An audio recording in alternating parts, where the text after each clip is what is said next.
So we got a Starfield announcement. A lot of people were not expecting that, especially following the kind of Fallout 76 reveal a few weeks ago. A lot of people just kind of assumed that put Starfield on the cutting board, or maybe something we'll see down the road, not at this E3 for sure. Well, this E3 contained a lot of shockers, an always online Fallout as well as a Starfield and Elder Scrolls 6 reveal. The Starfield trailer shows us next to nothing about the game. Oh cool, a game named Starfield is going to take place in space. Who knew? Jokes aside, it definitely got a lot of people really hyped. Todd Howard said in his recent interview that the two main takeaways from this trailer should be location and tone. I'm just kind of struggling to get hyped for something that is so far away, but I want to, in this video, kind of look at how far away this game may actually be, because it could be a little bit closer than we thought. So as far as facts on Starfield, what we actually know is it's going to take place on a brand new engine. It's going to take place in space, or at least somewhat on space, as well as have planets. There is a star-shaped satellite in the trailer, and something happens in the trailer, either like a star exploding or some weird cosmic event that creates that big beam. So a few pieces of evidence or some context as to when you can expect this game. A few months ago, there was actually an interview with Todd Howard where he mentioned that games for them typically take 3 to 5 years to complete. If you, I think most developers who've worked on games that take, whatever, 3 to 5 years that our stuff takes.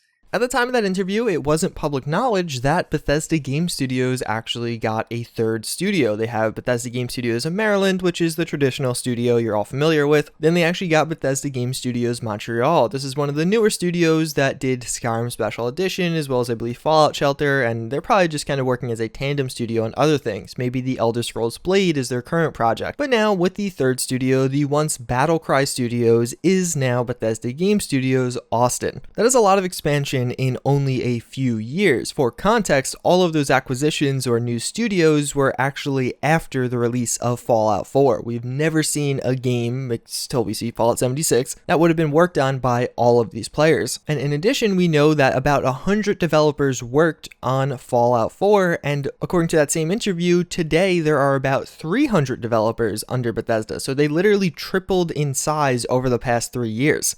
Over 300 full-time now, which is unique for us.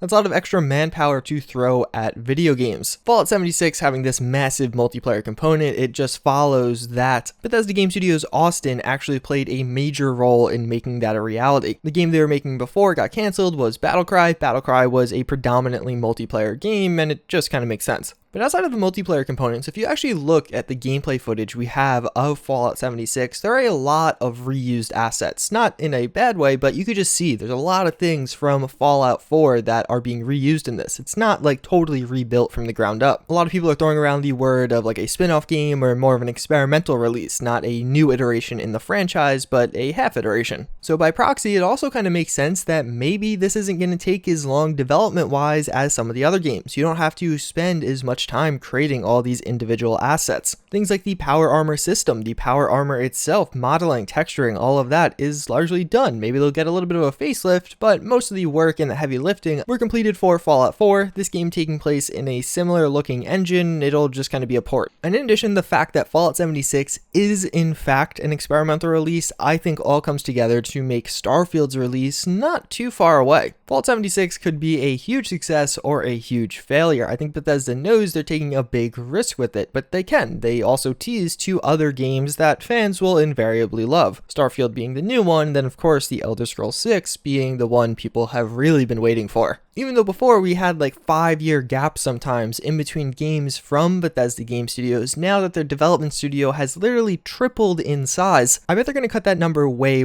down. Even beyond that, Todd Howard actually touched on in a more recent interview from only yesterday that Starfield is going to be a predominantly single-player focused game. Its focus is single player. Whether it has some social connection, I don't know. I don't want to guess right now. Okay. But that's our focus for that game. It's not one of these share world games we get to follow, but it's very much like your next big epic single player. Exactly. Yes. Yeah. While for Fallout 76, there's likely a huge focus from Battlecry. Maybe the original Bethesda Maryland office is actually really focusing on Starfield right now. He went on to mention how the game has been in development for quite a few years and is currently in a playable state. Starfield, Elder Scrolls 6, are they in production now?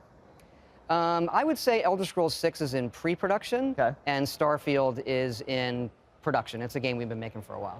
Well, okay, so you're able to play Starfield now. Oh, yes, absolutely. That's a good way to say it. Starfield is playable. Yeah. Elder Scrolls 6, not in that way yet. And Todd Howard also said that he's wanted to make Starfield for over a decade, but it was only about 5 years ago, right around the time they filed the trademark, where they got serious about it. So that's probably when pre-production for this game began, and that's a pretty long development cycle. Obviously, this game is involving a new engine and will probably be on the future consoles, but GTA 5 had a lot of success with releasing right before the next generation of consoles because a lot of people bought it on both Xbox 360 and Xbox One. And in addition, with Fallout 4, they really took themselves to the mainstream. They sold millions upon millions of copies and made $1 billion in like 2 days. The investors here know this is going to be a money machine and want these guys to keep producing games because pretty much anything they release at this point will sell to a degree. So with all that in mind, I would say Starfield is 2 years away. That estimate from me is based on all the evidence I just put forward. I think that Fallout 76 isn't going to have the longevity of some of these other games. Online survival games like that always seem to be fairly trendy, and although many of them kind of maintain player bases, they typically die out when the next newer one comes out. In addition, if we really don't have modding, which isn't confirmed or denied just yet, that's going to take a huge hit on the longevity of this. A lot of people just won't be playing this a few years down the road because there's not going to be the consistent flow of mods to keep them entertained. A lot of people won't even buy the game if there's no modding, but that's a separate point. And for me at least, all these factors come together to make it seem like a Starfield release date that's actually not that far away being pretty likely. I wouldn't say it's next year, I mean that would be a huge stretch, but I think 2 years from now is pretty reasonable and not all that crazy. Personally, I'm excited for it. I want to see more about this game. I want to hear more about this game. Right now we have Fallout 76. We're going to get the release of this. Everything with Fallout 76's release has been really similar to Fallout 4, so they'll probably do the same thing with DLC, where you just see DLC trickle out until the summer, and then you have E3, and they may showcase some middle games from other developers, or maybe now that they've actually revealed Starfield, they'll give us a little bit more of a tease, but no release date, just another tease. And then come 2020 E3, we may see the full reveal and eventual release. Those are my thoughts. I would love to hear yours in the comments down below. As always, I thank you all for watching. Hopefully you enjoyed this video, and I hope to see you all next time.